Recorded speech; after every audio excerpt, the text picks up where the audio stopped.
Radhika recording studio Saharsa.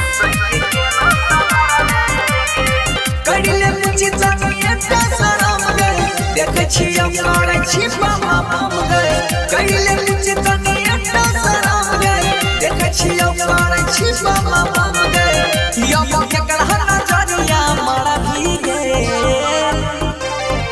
गे पूछी तोहर चू चू चू गे पूछी तोहर चुनरी नहीं संभारो सही के ना संभारवे गे पूछी तोहर चुनरी नहीं संभारो सही के ना संभारवे गे पूछी तोहर चुनरी नहीं संभारो सही के ना संभारवे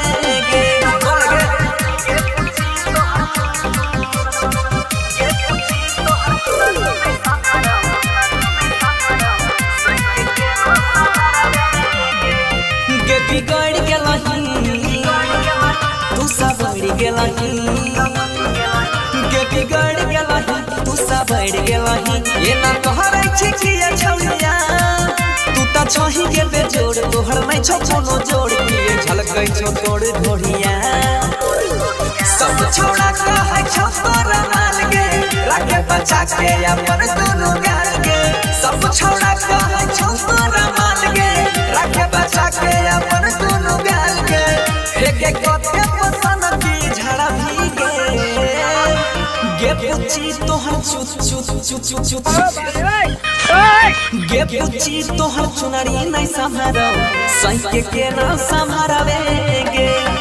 पूछी तोहर चुनरी नहीं संभारो सही के ना संभारवे गे पूछी तोहर चुनरी नहीं संभारो सही के ना संभारवे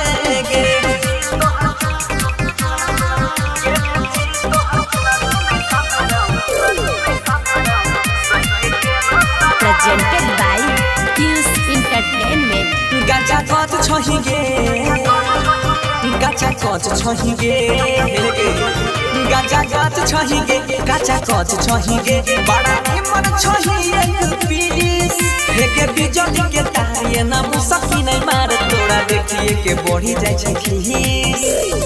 बनसी धारा का हो ना ने बहक गई सरवन सुजीत संग ये ना ने चहक गई बनसी धारा का हो ना ने बहक गई राजा सुशील संग ये ना ने चहक गई ई जवानी बोले कहां गरा भी गे पूछी तोहर चू चू चू गे पूछी तोहर चुनरी नहीं संभारो सही के ना संभारवी गे पूछी तोहर चुनरी नहीं संभारो सही के ना संभारवी गे पूछी तोहर चुनरी नहीं संभारो